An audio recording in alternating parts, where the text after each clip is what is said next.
Olá, minha gente. Estamos aqui então para dar resposta ao quarto vídeo do Sr. Marcos Andrade Abrão e sua equipe. Neste vídeo, no último vídeo que ele postou, ele questiona o termo Midrashot e diz que sim, o termo existe e que aparece no Sefer HaMitzvot. O Sefer HaMitzvot do Rambam foi escrito originalmente em judeu-árabe, não em hebraico, Sr. Abrão. E essa tradução que nós temos em hebraico tem alguns problemas. Entre esses problemas eu posso citar, por exemplo, nessa porção, porque eu estudo no original hebraico, não estudo em versões, diz o seguinte: Vehu amru it ale. Vehu amru it ale não faz sentido, porque hu seria então terceira pessoa masculina singular e amru seria então terceira pessoa plural. Portanto, há um problema com o texto hebraico aqui. E também na concordância de Midrashot, no final desse verso, dessa passagem, Midrashot timtza shehem omrim. Midrashot, terminação feminina com hem, masculina, e omrim, masculina. Por essas e outras, então, o site Chabad, que eu vou apresentar para vocês, corrige para Midrashim, porque realmente foi um deslize do tradutor. E há outros nessa passagem que eu vou apontar, né? Que já apontei aqui no caso hu, amru, não há concordância do singular hu com amru no plural, e também hem, omrim, com midrashot, realmente não há concordância em termos de gênero. Portanto, o site do Chabad corrigiu, a meu ver, de forma muito apropriada, o termo para midrashim, como apresentado neste site que eu estou colocando aqui na legenda para vocês. Muito bem. Então, esse termo fica reservado apenas às escolas e aos colégios femininos para estudo da Torá. E nós apresentamos também uma lista das Midrashot ativas em Israel. Midrashot não tem nada a ver com Midrashim, ou com Midrash, com interpretação homilética da Torá. Sobre o termo Hasham, eu achei bastante curioso o Sr. Abrão ter citado Talmud. Porque o Talmud que ele cita, ou a porção do Talmud que ele cita, vem de uma tradução em língua portuguesa. Repito, eu não estudo nada em língua portuguesa apenas, eu vou verificar as fontes. E verificando as suas fontes, Sr. Abrão, nós chegamos à seguinte conclusão. Eu vou colocar aqui a parte do Talmud. Diz o seguinte: Rabá, em nome do Rabi Sahorá, em nome do Rabi Huná, diz: todo aquele de quem o santo bendito seja se agrada, ele o aflige com sofrimentos. Como se diz: e o Eterno se agradou dele e o afligiu com enfermidades. Isaías 53:10. Senhor Abrão, todo aquele. Essa primeira porção, então, já simplesmente destrói com seu argumento de que o texto de 53, Isaías 53, é referência ao Mashiach, mas sim, o Talmud fala: a todo aquele que o santo, bendito seja, se agrada, ele o faz passar por sofrimentos. E qual é a passagem citada? Isaías 53:10. Portanto, isso já serve como antítese à sua tese. E convém dizer que o comentário, entre parênteses, que o senhor citou, não está no texto original do Talmud e, portanto, é apenas um comentário. Com relação a porções, digamos, que tem comentários entre parênteses, eu também posso citar, por exemplo, da Bíblia hebraica, Isaías 53, que diz o seguinte: quem teria acreditado no que nós, as nações, ouvimos, e para quem foi revelada a ação do Eterno? Porque ele, entre parênteses, o povo de Israel, brotou como planta tenra e como raiz em terra seca. Bíblia hebraica, da editora Sefer, Isaías 53, verso 1 e 2. Temos comentários entre parênteses. O senhor aceita esse comentário também, senhor Abrão? Ou não? Ou é seletivo? Muito bem. Não fazendo parte, então, do texto, não há o que comentar aqui. E, como eu demonstrei, comentários entre parênteses, óbvio, vai aparecer, vão surgir. Só que você tem que investigar o texto, investigar a passagem na sua língua original, para então determinar o que é e o que não é. Hasham não é sacrifício pelo pecado, porque nós temos um termo específico para isso, Hata'ah, não é Hasham. Hasham é uma oferta acessória, ligada sim à expiação, mas não eficaz para trazer expiação, até que se apresente junto com ela um Hata'ah, ou seja, uma oferta pelo pecado, Sr. Abrão. Muito bem. Com relação ao nome Yah,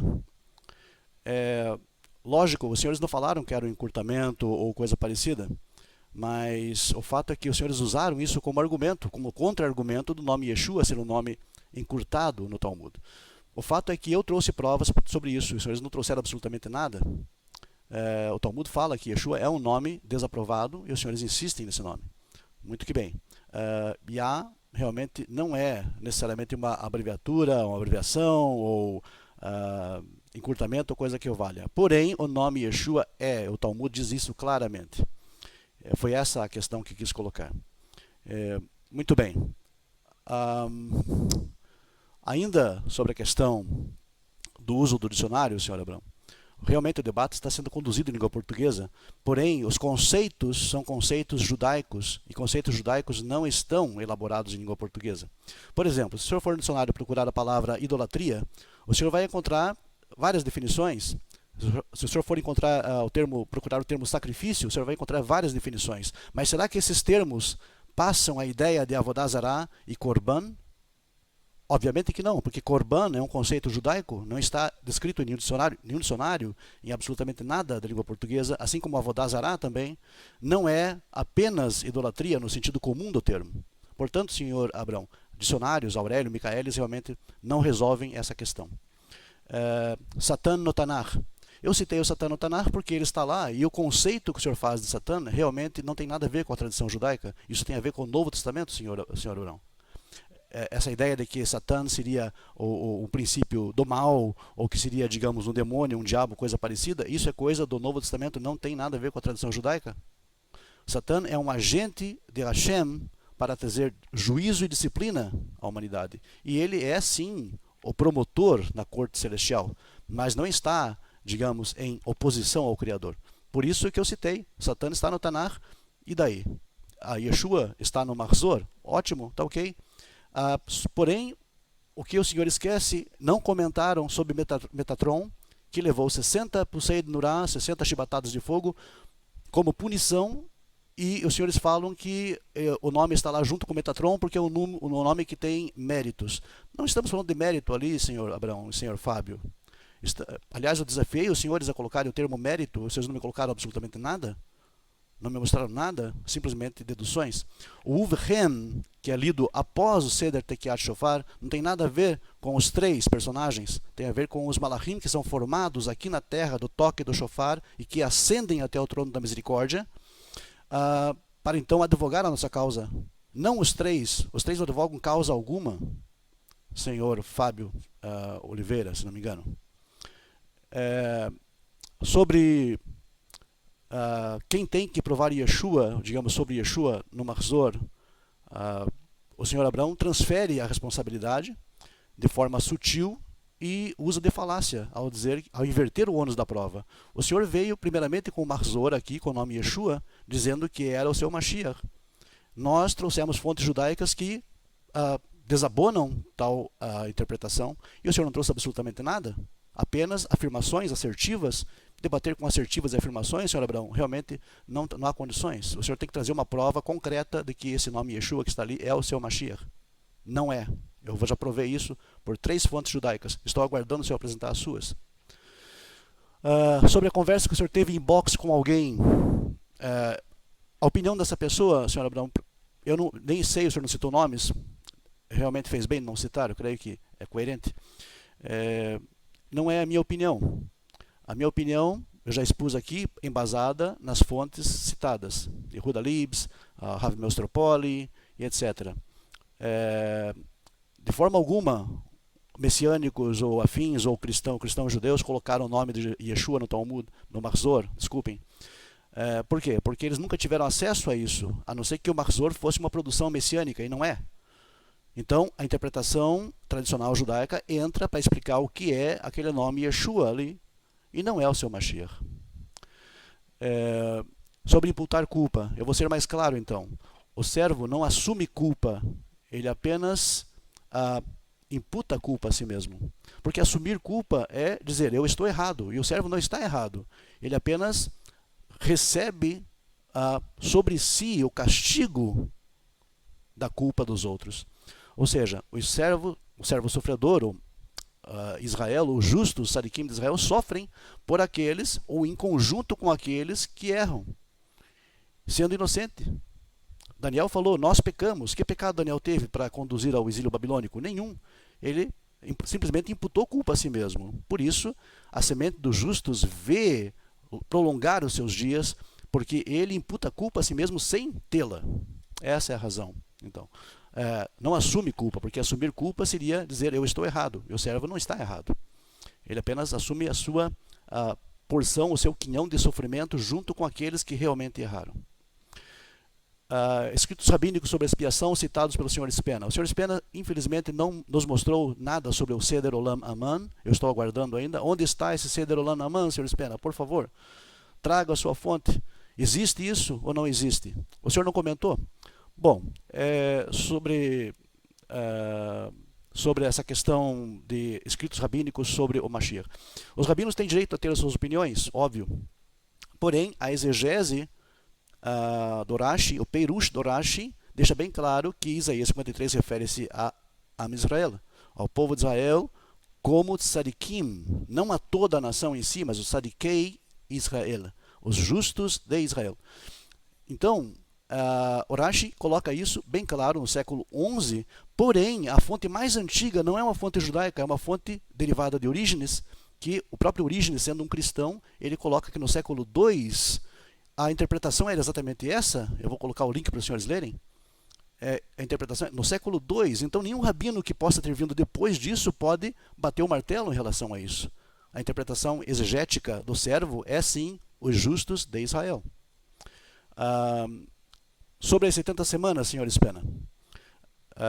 Nós podemos falar isso, digamos, à parte, porque é um tema muito longo, mas eu gostaria que o senhor verificasse o texto hebraico, que nós não temos HaMashiach, mas sim apenas Mashiach na passagem 9:26 de Daniel, e sendo anartro, a palavra então é indefinida, significa um ungido, e não o Mashiach, HaMashiach. Portanto, a sua dedução está errada.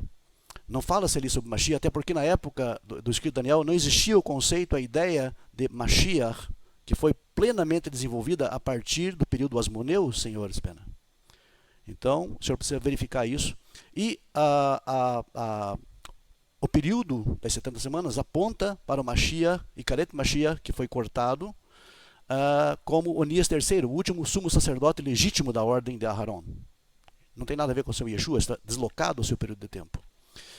O senhor pediu um personagem histórico, eu forneci. Onias III, sumo sacerdote, o último sumo sacerdote da linhagem de Aharon. Sobre o calendário, também é a mesma coisa. Eu estou me baseando nos seus dados. O senhor pode colocar quantos anos o senhor desejar, 165 anos, 165 para cá ou para lá. Eu gostaria que o senhor mostrasse para mim onde se encaixa na história, no período histórico, acrescentando ou não esse tempo de 165 anos, onde se encaixa o seu Mashiach. Com relação a 45 anos, com relação a 42 anos, nenhuma das fontes diz 2000 anos. Diz sim 42 e 45, Midrash Ruth, citado pelo Rashi. É o Rashi que cita isso. Mas nenhuma das duas fontes, Sr. Spena, coloca como 2000 anos. Portanto, não tem nada a ver com o seu Mashiach. Sobre o nome, como eu fiquei realmente frustrado com o Sr. Fábio Oliveira, porque ele falou que o Yud está lá no nome Yeshua, portanto é o nome divino. Senhor Fábio, o Yud não tem nada a ver com o nome divino ali, porque faz parte da raiz Yashá, Yud Shim Ain, da própria palavra. Então, portanto, não é nenhum prefixo. O nome Yeshua não tem nenhum prefixo nem sufixo do nome divino. Portanto, o senhor precisa rever esse conceito. E eu vou disponibilizar um material também para que o senhor possa estudar mais o tema. Fora isso, eu continuo ainda desafiando os senhores a apresentar, digamos, as fontes que mostrem que o Yeshua do Mahzor é o seu Mashiach. E os demais desafios que eu lancei ao longo desse vídeo continuam em pé, porque os senhores absolutamente não responderam absolutamente nada, estão divagando, digamos, das questões e simplesmente protelando a resposta. Eu estou aguardando, como todos os nossos amigos. Então, minha gente, é isso aí. 15 minutos é muito pouco tempo. E até a próxima.